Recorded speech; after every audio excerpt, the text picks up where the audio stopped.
Another thing that I'm participating in is the project that UOG and DOE are collaborating on, which is to create a place-based, culturally relevant social studies series of textbooks from kindergarten to 5th grade. I'm the 2nd grade author.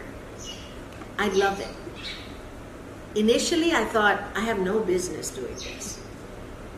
I mean, I've never taught 2nd grade, right? I've never written a textbook. I'm not even actively engaged in education, except, in a kind of informal way. So who am I to write a 2nd grade textbook? And then I ask myself the question in the reverse, who am I not to write a 2nd grade textbook, right?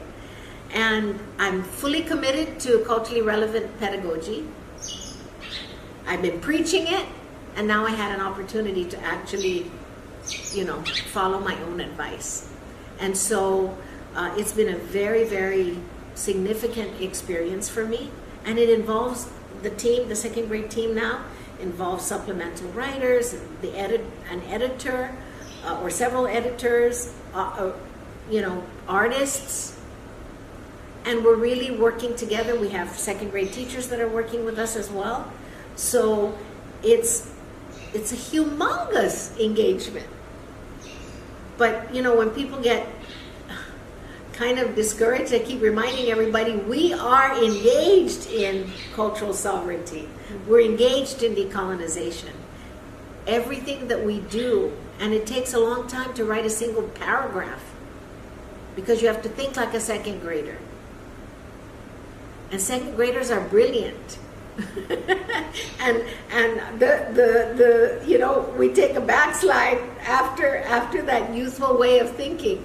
They are not constrained, in their vision of possibilities and opportunities.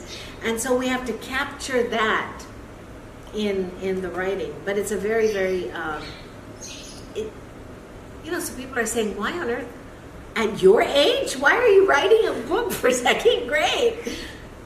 Imagine, it took me 70 years to prepare for this project. And now finally I can write a book for 2nd grade. That's how I look at it.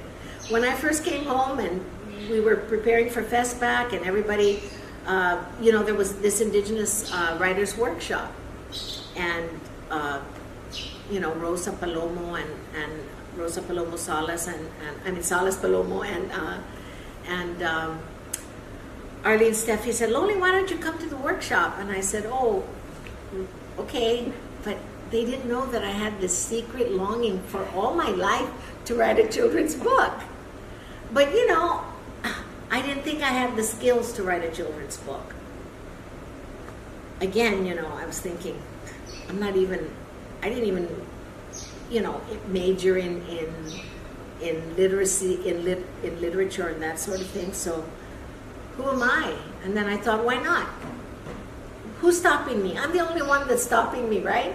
So I decided, okay, I'm gonna go for it. I went to the workshop, and wow, 28, 32, I think, I don't remember the exact number of CHamoru's were there, and everybody was gung-ho about writing their books.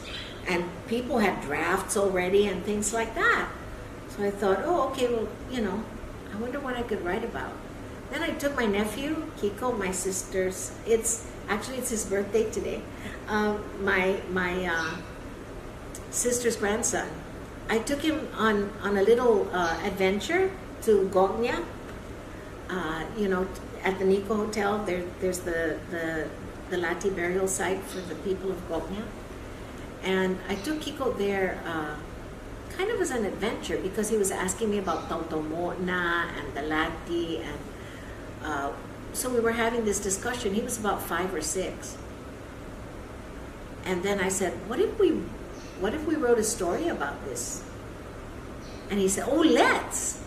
And that's when he and I collaborated and wrote our book. And it became Kiko's Adventure on the Flying Magic Proa. And then we wrote it in Chamorro as well. And so, who says you can't do something?